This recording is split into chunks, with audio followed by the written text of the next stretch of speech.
Good evening, ladies and gentlemen. I'm Lieutenant Stephen Rogers here on the East Coast of the United States of America. It is 7 p.m. We have a terrific guest coming on shortly. He's been on before. He's a great patriot, and I've got to tell you, one of the most brilliant people I've ever run into with regard to putting Britain, the United States, Canada, and other countries in context, in historical context leading up to our time. Folks, what you just saw is a video that we put together because we really wanted to answer a question that many people were concerned about in years to come. Last night, as many of you know, I had met with the Asian American Republican Coalition here in the United States. I met with their national president, and during the conversation I had with him and others after my speech to the group, I shared with them what's going on in Canada. I shared with them that there is a great need for organizations to come together and to fight the good fight of faith and to run this race united against the Chinese Communist Party, against socialists, against tyrants like Justin Trudeau and Joe Biden and others. So we're going to have that discussion soon, and I'm going to ask them very, very pointedly if they would come on board and do everything they could to address the problems that the Canadian people are facing.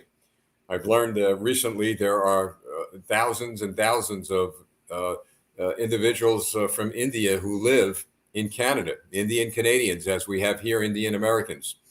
And I've got to tell you that they too are suffering under some great strain, if you will, with regard to the policies that the Canadian government and the US government are handing down to their people.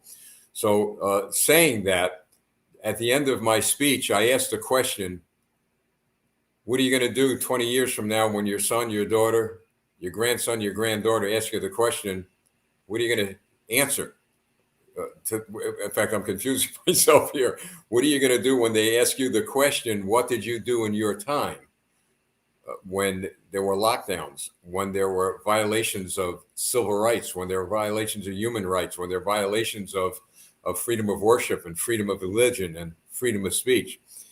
What will your answer be to them? So we had this little video put together reminding people that this is why we're in the fight.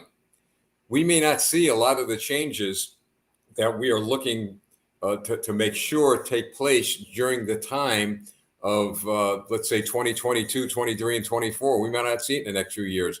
But by golly, we're going to make sure that our children and grandchildren will see it. So that's why we're working so hard today. That's why we're working so hard to ensure that the freedom and liberty that we have enjoyed right up to this day, because we're still enjoying freedom and liberty. A lot of these organizations, whether it be the WEF, the WHO, and others, they're working very hard to take those freedoms and liberties away. But we're going to make sure that they're going to stay solidly planted so that our children and grandchildren could stand upon those foundations. So that's what we wanted you to do, is just take a look at those young kids in that video, maybe some in your neighborhood as you're going to work, as you're taking your children to school. Take a look in their eyes and realize that what you're doing today is very worthwhile to them. They don't have a voice. We're their voice today. And they'll be tomorrow's voice for their children and their grandchildren. That's how important our work is. So please keep that in mind as we move forward. Folks, tomorrow night, a programming note, tomorrow night I will have the Crackpot Farmer on. That's quite a name, isn't it? The Crackpot Farmer, but he's far from being a crackpot.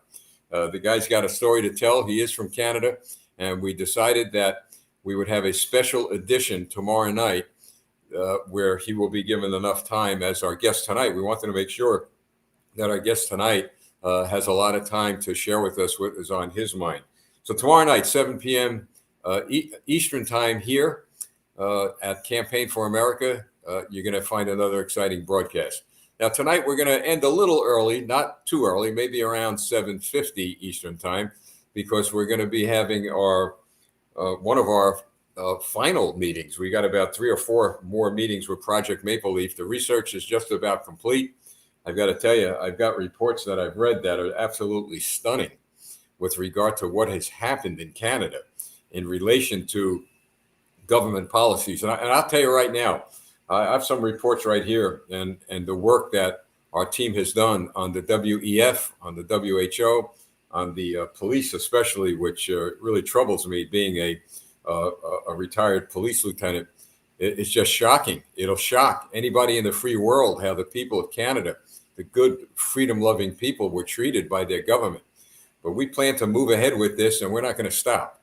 And I got to tell you, folks, I never thought there'd be a day when I would say that we would have to make sure, without any doubt, that those who violated the law, especially police officers, and I know some of you watch this broadcast, I know some of you who have committed certain acts are probably watching, but you will be prosecuted.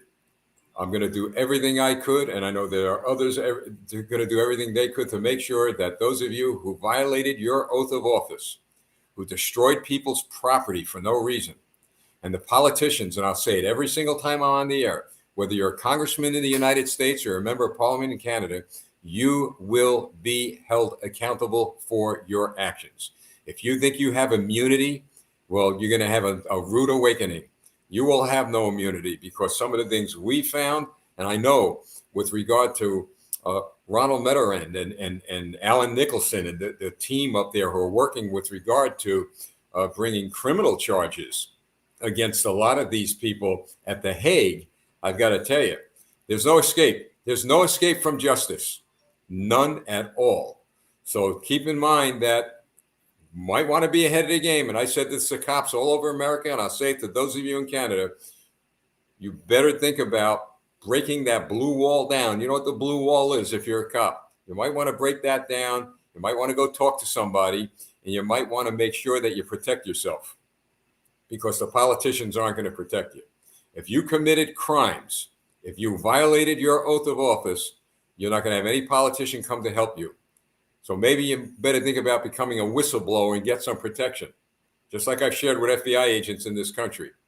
Because if you don't, you're going to end up behind bars, believe me. You're going to lose your jobs, you're going to lose your pensions for violating your oath of office, committing acts of violence against innocent people. I'm not talking about police brutality. I'm not talking about excessive force. We have it on video. We have videos from the people of Canada, and they're not going to be put in a bin, or they're going to be put in a storage room. Well, we'll wait until maybe things calm down. Well, things aren't going to calm down, because the people of Canada and the people of the United States have had it up to here. And we're going to work within the framework of the law, and we're going to make sure that those people who committed crimes against innocent people are going to be held accountable. Now, one more thing before I have our guests come on. I understand that the restrictions in Canada are disappearing at the end of the month. If that is a fact, expect to see me and a few other people from the United States coming to your country. We will come. And if we can, we'll make arrangements. We'll find a kind of a middle spot, maybe a province somewhere in the middle, so that a lot of people could join us at maybe some town hall meetings or whatever. But I'm looking forward to coming. And with the restrictions down, it shouldn't be much of a problem. As long as they don't put the restrictions back up when I cross the border, I want to come home, for goodness sakes. So we'll see how that goes. All right, let's talk about a young guy who I really got to like in about 15 minutes. Matthew Ehret. Now, Matthew, before I put him on, I probably messed up his last name. On this broadcast, I seem to mess up everybody's last name. But Matthew Ehret, listen to this quick biography. Editor-in-chief of the Canadian Patriot Review. He's a senior fellow at the American University of Moscow. He's the author of Untold History of Canada book series and Clash of the Two Americas trilogy. In 2019, he co-founded the Montreal-based Rising Tide Foundation. Ladies and gentlemen, a real gentleman, a real patriot. And Matthew, welcome to the broadcast. Hey, Lieutenant, I'm always happy to be with you. Hey, listen, we got about 45, 50 minutes. I had to cut a little short tonight because we have our Project Maple Leaf meeting, but we're going to have you on a few more times, all right? Sure. Now, let's talk. Oh, listen to this. You see, Matthew knows that when you're in the presence of cops, right, you got to have the cup of coffee. Yeah, it builds rapport. It's good. Yeah, we call it Dunkin' Donuts. All right, Matthew. Here's Tim Hortons. Yeah. Fascinating work you've done. I read something very fascinating that you sent me with regard to this. You called it the trifecta: Britain, Canada, and the United States. Before we get there, I do have a couple of questions that would be of interest to our American audience, and I'm sure as well as your Canadian audience. We find it rather difficult to understand, at least I'll speak for myself, that Canada is a sovereign country and yet accountable to the crown, to the British monarchy. Now, I might be wrong. I'm learning something from you tonight. So can you help us weed through that a little bit? Yeah, it's a major mythology that's been created by myth makers managing Canada since the 19th century, that we have an independent, sovereign country beholden to the will of the people. That's not true. And you can see it. I mean, people have, I think, seen the viral video of Justin Trudeau delivering his oath of office upon entering the office of the prime minister in 2017. And it was slavish. I mean, actually, it was 2015, but he entered the Privy Council. And he doesn't declare his oath of fealty to the people or to a constitution or to the general welfare. Nothing of the sort. It's very clearly, as he says in his own words, I will do everything as a good servant ought to do for Her Majesty, the Queen, and her heirs, and keep all good secrets secret that are given to me in Privy Council. And every single prime minister, unfortunately, as well as many people in the private sector, have been inducted into this Privy Council and have interfaced with networks of think tanks that are directed not from Canada, but from London, the City of London, and British intelligence for a very long time. This includes fifth columns in America that are tied to things like the Council on Foreign Relations, what Hillary Clinton called the mothership. That is the American branch of the British Roundtable Chatham House organization. So Canada is not, unfortunately, a real country. And in my writings, I try to get that across, although there are patriotic and good impulses to be cherished in Canada as well. I don't want to say it's all fake, but there's a lot of fakery, an uncomfortable amount. Well, what I'm puzzled about is you have a parliament and Yeah. they pass laws. Yeah. They institute policies in your country. Do they have to send whatever they pass to the Queen to get her stamp of approval? Everything that becomes law on the federal or provincial level has to receive royal assent by the governor general if on the federal level, and by a lieutenant governor. Every province has installed a lieutenant governor representing the agency of the crown across the ocean, which has to check off, give a royal assent, or let's say a parliament is going to be prorogued. You know, if there's a vote of no confidence, what we had, for example, not about a decade ago, with Stephen Harper, had a vote of no confidence, and immediately a day later, it was Harper knocking at the door of the Governor General, begging the Queen's hand in in Canada. The official head of state is the Governor General, to please let him stay in power, while the opposition groups who coalesced together said, please let us have an election. And the question that people should be asking is, what the hell is this person who's unelected? Why is every elected official groveling at her feet for permission to go forward with a policy? It's insane. Now, yeah. All right. So now, how do the people of Canada become a sovereign nation without any allegiance, any accountability to the Queen? I mean, I just find it incredible that we've got a country with millions of people, their own parliament, their own police, their own military, their own everything, and yet they have to be at the beck and call of the crown in England. I don't get it. I really don't. It's difficult to wrap the mind around, and don't get me wrong, it's a very self-controlling process. There's very little need generally in the past 150 years for foreign British intelligence to physically intervene within the process, because there are a lot of checks and controls with the Canadian deep state, which again deals with the entire, it's not just the Privy Council, but it's also the Privy Council office. It is a major hub of bureaucracy that is a center command structure which controls CSIS, or the Canadian equivalent to the CIA, the Canadian security establishment as well, which is our branch of the NSA that's part of the British Five Eyes apparatus internationally. So it's this entire bureaucracy, a shadow government, which has been maintained over generations. And at different times, there have been patriots who have been able to resist, fight against this thing.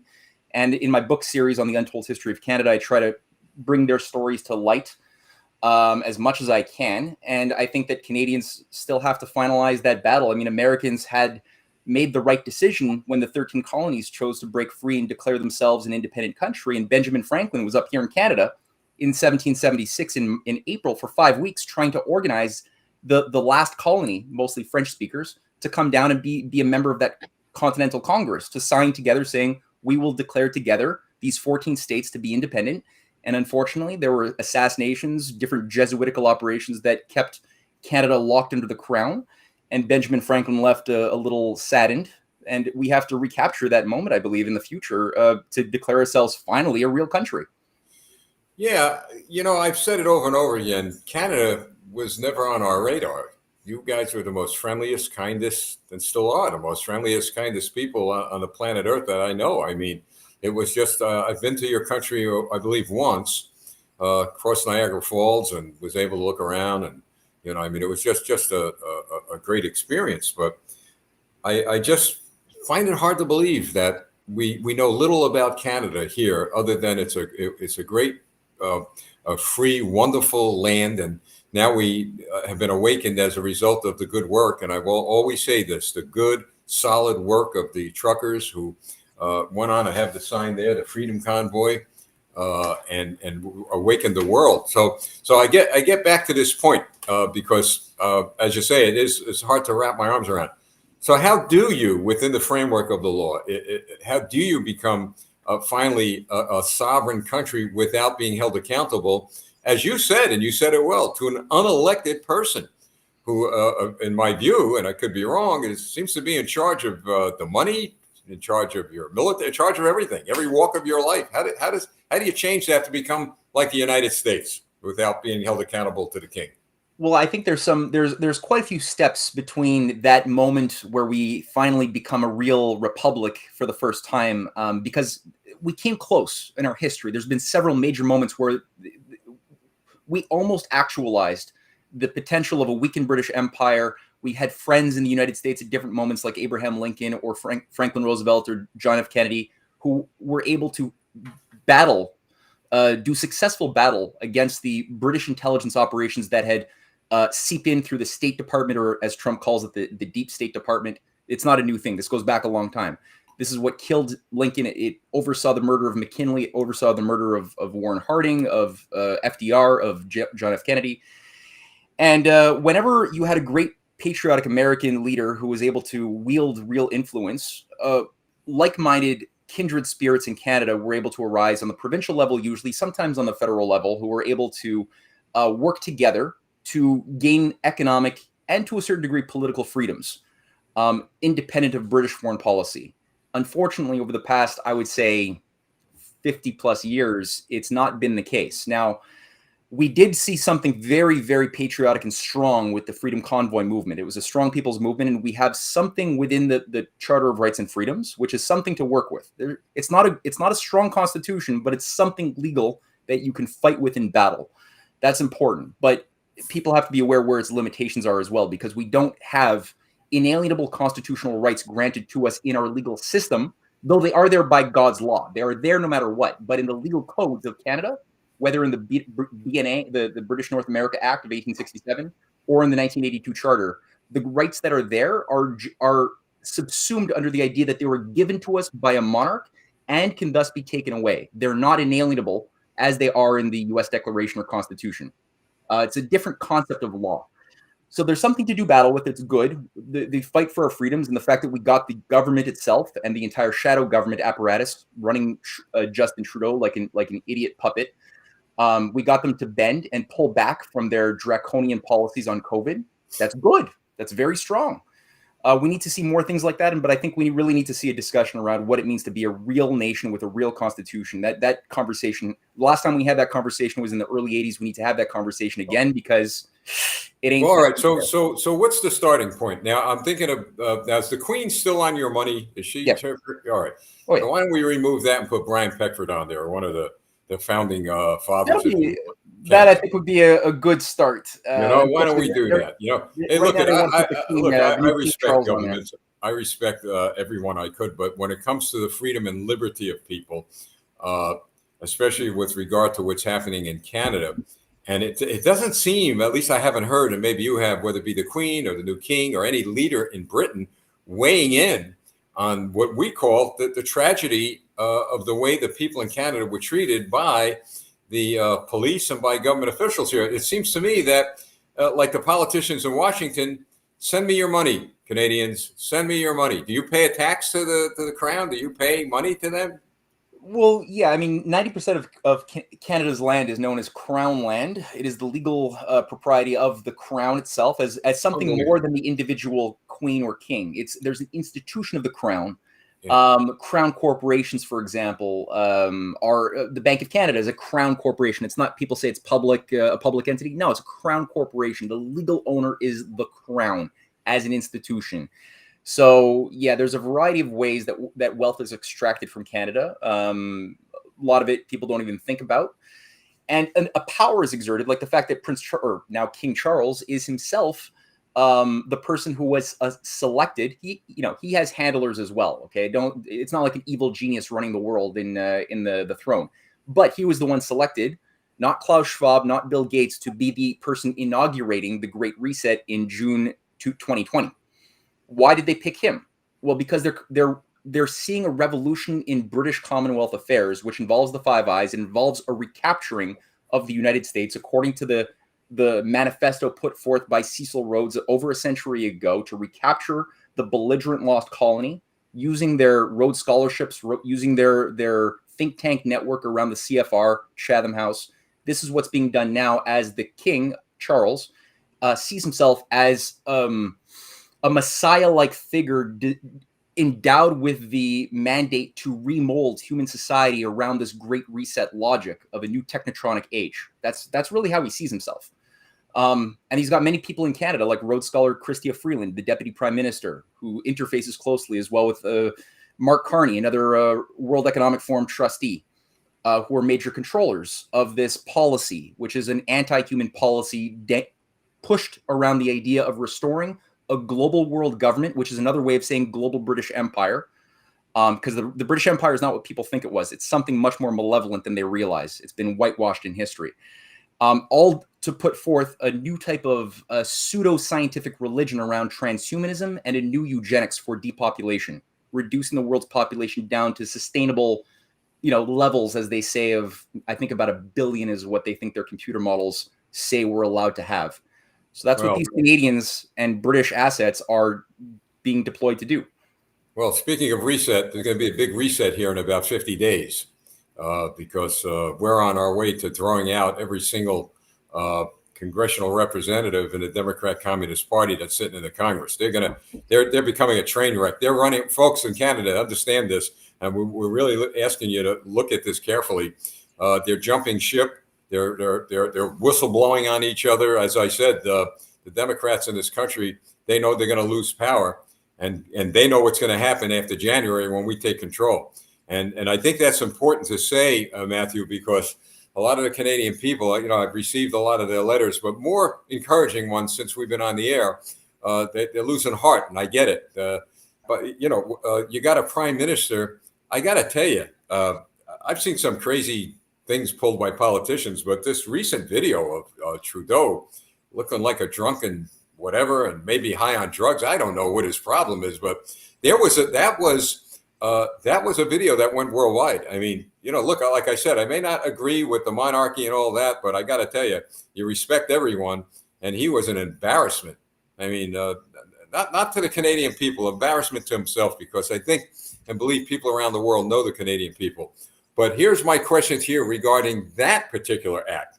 Has anybody, because I haven't heard, in the Parliament address this? Has anybody said, hey, look, the Prime Minister's, I heard he's missing in action. Is this true? He's not around? Your Parliament's in session and they don't know where he is, or he's in hiding, or maybe he's with Hunter. Maybe no longer.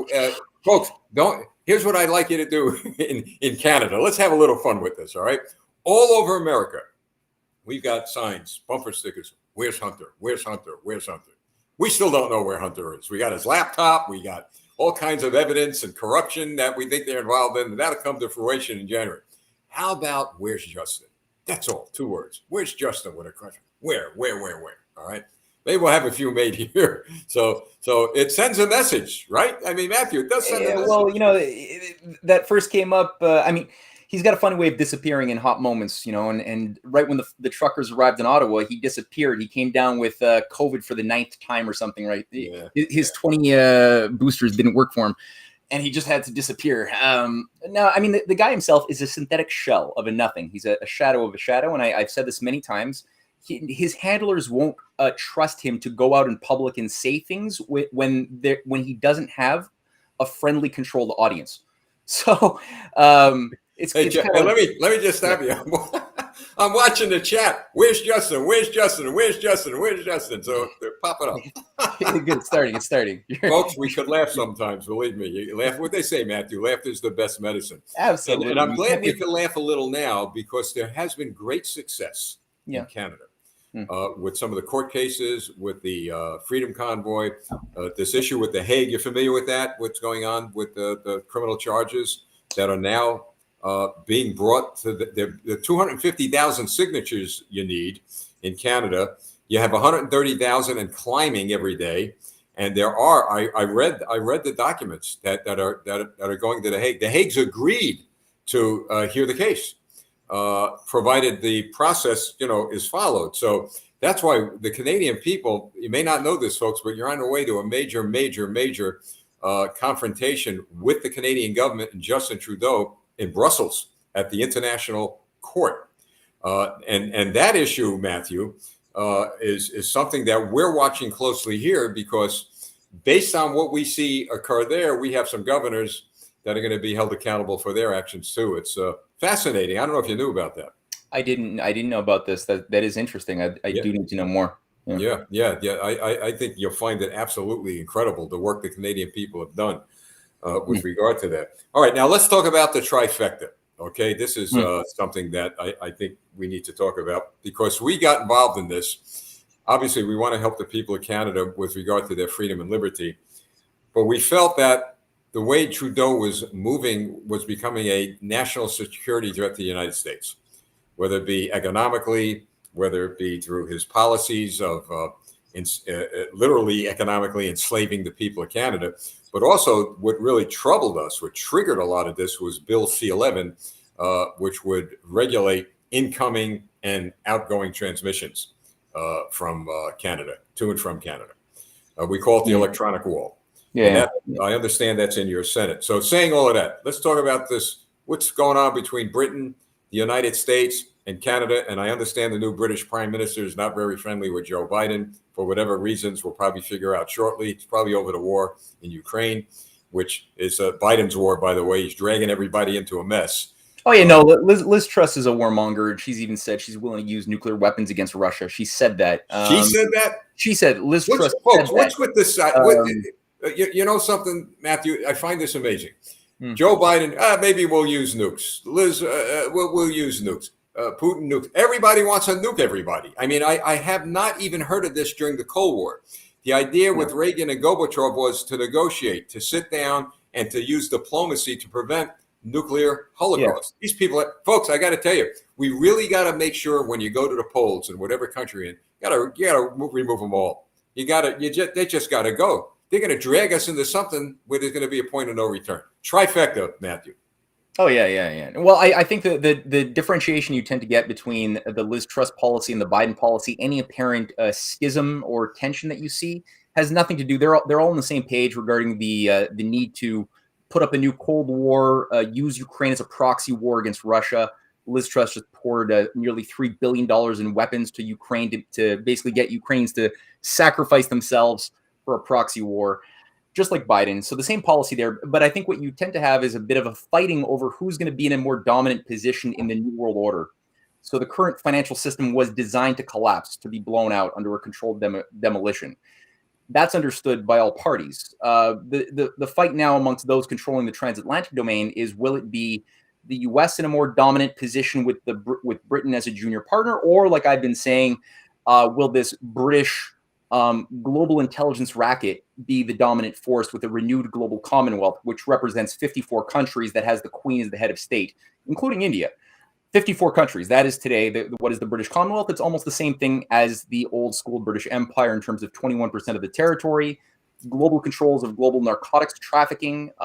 Cayman Islands is a British operation that is where international money laundering goes, international drug proceeds get laundered. The Virgin Islands, Cayman Islands, Isle of Man, all of these things are British. So it's all controlled by the City of London. That is the command center to Wall Street. So there's a fight right now. It's a hectic fight. It's an insane fight. But they're afraid of Russia because Russia has instituted, and Putin, when he talked about nuclear weapons, he simply said that if Russia is existentially threatened, he will resort to them, and as has every single Russian leader throughout history that has had nuclear weapons. He's not the one bringing the fight, though. He's in a defensive posture, and that's a very important differentiation to make. The thing, though, is that Russia is, with other Eurasian countries, setting up an alternative economic security architecture outside of the controls and influences of the Great Reset fanatics that want to create a one world unipolar government to reduce the world population. So it's a clash of two different systems, which is why there is such a push for war with Russia. I would say also with China too. As far as Canada is concerned, and the trifecta, as you brought up, as a historian, I try to approach everything with historical context. And it's very important to do that because when you look at the Great Reset, the founder of it was not Klaus Schwab. Klaus Schwab he described his mentor as Maurice Strong, a Canadian from Saskatchewan, who was a Rockefeller asset, early on recruited in the 1950s to David Rockefeller's apparatus when he was working there in New York. And then he became a mining magnate, head of Power Corporation, and the guy who selected Pierre Elliott Trudeau. Maurice Strong is the same figure who set up the Club of Rome of Canada alongside Pierre Elliott Trudeau and a bunch of other Rhodes Scholars, like Maurice Lamontagne and Roland Michener, our Governor General in 1970. They used taxpayer money from Canada to fund the MIT Limits to Growth pseudoscientific program that justified for the first time why the world has to be depopulated to deal with the resource scarcity. It was fake science because it ignored the existence of scientific creativity and technological progress. They pretended that did not exist. Matthew, what's before I go on, folks, you see the email under our pictures here? You want the petition that was going to the Hague, email Alan at that email address. Okay, it's right there. I'm going to leave it up for a while, and we're going to have Alan on giving us updates periodically, once or even twice a month on our broadcast. But there's an email. So we'll leave it up there for a little while, and you can email them now, and I'm sure they will respond. All right, so Matthew, so what's their end game? I mean, look, no tyrant has ever lasted. See this flag? See this flag here? You can see this Canadian-American flag? They're still standing. They're still standing. Freedom and liberty still stands. Every tyrant in the past is gone. They're buried, and they're probably burning in hell at this point. But what is the end game? I mean, I hear about, depopulation, climate control. They want total control over our lives. They're going to die one day, okay? They're going to die of old age. They're going to run out of gas. What is the end game here? There's two levels. There's what they believe in and reality. They have a romanticized view of a restoration of a technotronic feudalism. So they've got a romantic idea of what feudalism was when the human talking cows knew their place on a plantation or a feudal estate, and the lords, the ladies, the hereditary elite were happy in their castles having orgies without really having any skills, right? It's the working talking cows did the work, and we knew our place, they knew their place. It was a perfect, in their world, crystallized, perfect world. They want to bring that sort of social arrangement back with 21st century technologies to sort of make the thing a little bit more transhuman. So it has a transhumanist veneer, but it's feudalism. And I think ultimately what they are afraid of is death. I think when you listen to people like Yuval Harari or a lot of the transhumanists today talking about merging human beings with machinery and uploading their, encoding their soul into a cloud, what they're trying to talk about is basically occult, modern versions of occultism that tried to find a philosopher's stone to defy mortality. Everyone's fate as a human being to die. And they're afraid of their death, and they want to try to cheat death by living forever, which is not going to happen, but they delude themselves. Let's address that a minute, all right? Okay. Which brings in the spiritual aspects of things that I like to talk about too. Okay. Listen, in my view, all right, we're living in prophetic times, okay? Not everyone accepts that or believes it, but at least I do in my view. We're living in times when we're going to see evil rise up, But at the end of the day, they lose. I mean, they could think that, well, they're going to die or cheat death and all that, but there's an afterlife. I believe that. I believe there's a heaven and a hell. And I really believe that they're working so hard against freedom of religion, freedom of worship, as the CCP is, and communists have their entire history, because they are afraid that what we believe in is an absolute truth. And they're trying to eliminate it. They're trying to avoid it. But whatever the case is, at the end of the day, I really believe that they lose and we win. I can't see it any other way. Look, I've said this to a lot of people who don't believe in that. I've said, look, if I'm wrong and they're right, I've got nothing to lose. But if I'm right and they're wrong, they lose everything, including eternity. And I don't understand how a human being or people like them could get to a point where they think they can enslave all of us and yet not be held accountable even to a God, maybe because they don't believe in God. Yeah, no, I think that they tend to. There's some people who try to discover and honor God outside of and see themselves as made in the image of God, and try to modify their choices and be better people according to the discovered creation that the Creator made, which is infused throughout the universe. And then there's some people who try to assume that the Creator is made in their image as people, and they try to act like gods themselves. And I think the oligarchy is contaminated with a God complex. They try to they tell themselves that they are like God. And as such, they lose touch with what they actually are, and they live in a world, I think, a bit of an inner nightmare. I don't think their dreams are all that peaceful, but they're so enwrapped by their ritualistic fantasies that have been passed down to them generation to generation, that they don't know what it means to be a true human being. And so they're Matthew, in America, we always hear on the air now, we got to tackle our mental health issues throughout the country. I think the first place they got to tackle the mental health issues is the leaders of our countries. I mean, we got really some sick people in office.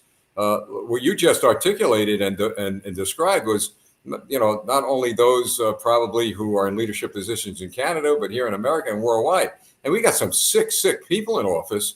And so the question is, and I get it all the time, and I know there's an answer, probably a few answers, but I think we've begun to address them. I really believe they are becoming very fearful of we the people, people like you. You're educated. You know exactly what's going on. You could pretty much pinpoint everything historically. They're afraid of people like you. They're afraid of people like the solid, strong ministers and rabbis and religious leaders around the world, because they know where it all began and where it all ends. So I used to hear from people, well, how does it feel to have Trudeau or Biden or those people as a thorn in your side, Lieutenant? I put it the other way around. Matthew, you, me, and others, and all these patriots watching, we're a thorn in their side. And we've got to understand that we do not fear them. They fear us. And I believe that's why they're jumping ship here in America, the enemies of freedom and liberty. In Canada, like I say, I know I sound like a broken record. I mean, you guys have absolutely rocked the entire planet with regard to this convoy and the way you really work within the framework of the law, and your preachers who've been arrested, and I mean, on and on and on. So my point is this: they can have all these imaginations that they want. They could worship the devil, because I believe through their actions, that's what they do. We have a God. We talk about sovereign nations. Well, we have a sovereign God. And I really believe this is history repeating itself. Pharaoh in Egypt tried to do this with the Jews. We've had Hitler in Germany try to do it with people, and mainly, again, the Jews at that time. We've had Stalin. We had Lenin. We had Saddam Hussein. We got that maniac that's sitting in Tehran over there, the Ayatollah. We've got people like Trudeau and Biden, in fact, Trudeau it looked like he was on drugs or alcohol. At least maybe there's a bit of an excuse as to why he behaved the way he did. We got a president, he doesn't know where he is half the time. So what I'm saying is, we've got people in office who believe exactly what you just articulated.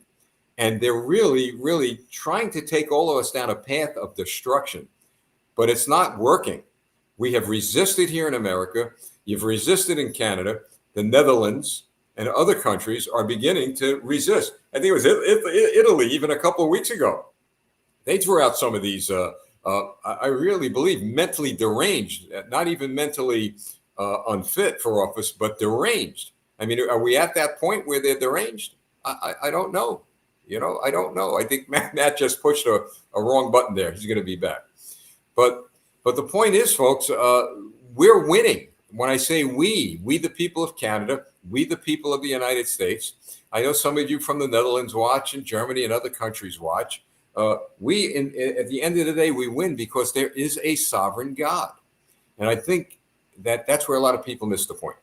All the fighting that's going on, all this rage and hatred that the left and that the communists and the WEF and the World Health Organization trying to take our sovereignty and enslave us, not maybe in chains and handcuffs, which, if they had their way, they would try that, but enslave us economically and through laws that are only suited to keep them free and not us free. We're winning this fight, and they know we are. And I think that's why when you don't see news conferences taking place with Joe Biden, when you see Justin Trudeau hiding, I think that's when you see that they are afraid of us. Glad you're back. We thought they made you disappear, and we were quite upset over that. So here you are. So, yeah, I don't know. I got hit with a bit of cosmic radiation or something. I don't know. That was weird. Matthew, we've got 5 minutes. And I'll tell you what. We've got 5 minutes. I'm going to talk to David to get you back on here. If not next Thursday, maybe we'll have a special edition broadcast with you. I think that would be terrific. How's that sound? Are you open to that? Sure, absolutely. Because we're expanding here. I was talking to David Doolin, who's really been a great guy. He's really doing a lot of work. And I said, we started with a 20-minute broadcast once a week, went to an hour. Then we ended up two times a week. So David says to me, you think we could do 5 nights a week? I said, I don't know, David. I tell you what, it's a lot of work, but having guys like you on is well worth it. So, all right, 5 minutes. Could you kind of wrap it up as to where you think we should go from now, and then we'll call it a night. Yeah, okay. I mean, geostrategically speaking, I do know that we are going to get a new system. We're not going back to the old, era of globalization as it was known from the early 70s until the collapse really took hold in 2019, even before COVID. The system started melting down, as it had to. It was built upon rates of unpayable debts that were holding up the biggest inflation of bubbles upon bubbles of speculative, fictitious capital that have ever been created in human history. So it could do nothing but blow up by virtue of it being not an economy, but more of a time bomb. That was what was created with the policy changes of the late 60s, early 1970s, especially with the creation of the World Economic Forum, Kissinger's separation of the U.S. dollar from the gold reserve standard onto the floating markets, the creation of the petrodollar. All of that was orchestrated to create this effect that we're now living through. The real issue is the real economy is the only thing that really matters. The unpayable debts have to be erased by debt jubilee. We need a population which is understanding, both in Canada as well as the US, that the blowout of the unpayable debts that are going to take down the banking system cannot be aimed at the people. Our savings, the part of the economy which sustains agriculture, the necessary industries and jobs needed to maintain stability in the life of people, that has to be protected with a firewall of defense. The sovereign nation state, the powers of the U.S. Constitution give the government, give the people the ability to do that and let Wall Street take their own losses. No more too big to fails. No more like we're going to print infinite money to bail you out. None of that.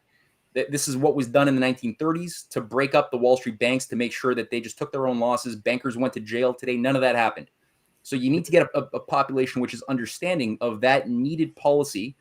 Additionally, I'm sorry, Matt. Yep. Two things. One is let's follow up the next time we have you on, which is going to be sooner rather than later on that topic, okay? Sure. And the reason why you're running out of time, but I want to make sure, I got a lot of people asking about your books. Where can they get your books? They can go to CanadianPatriot.org is my website, and the books are easily available. You see signs saying "Buy the books, buy the books." Also, we've got new documentaries that people can watch. The books "Untold History of Canada," 4 volumes; "Clash of the Two Americas," 3 volumes, and easy to find. You can definitely find it. CanadianPatriot.org. Yes, sir. All right. Well, I'll tell you what. I'm gonna talk to David. We might have to have a special edition with you on. Sure. For a good solid hour. I think it's terrific. You're teaching us a lot. A lot of Americans are fascinated over this. This is great stuff. I really appreciate your fight for freedom and liberty, for helping not only the Canadian people, but people worldwide with your knowledge. So maybe one day we'll see you run for office. Maybe. Who knows? Maybe. Thank you. Thank you, Matthew. God bless you. Thanks so much. Stand by, folks. Thank you. Bye, folks. Folks, I could actually sit with Matthew, and I'm sure you could too, listen to this guy for a couple hours. I mean, another product of a great country. You got a great country, folks. A lot of good people there. Listen, folks, a couple of things. I'm going to go off to a meeting now. Project Maple Leaf. We're working pretty hard. We got a good team that's been working for a good year. And so I made a commitment to you, and we're going to keep it. The other thing is this. As I've said, we're working hard. We've expanded.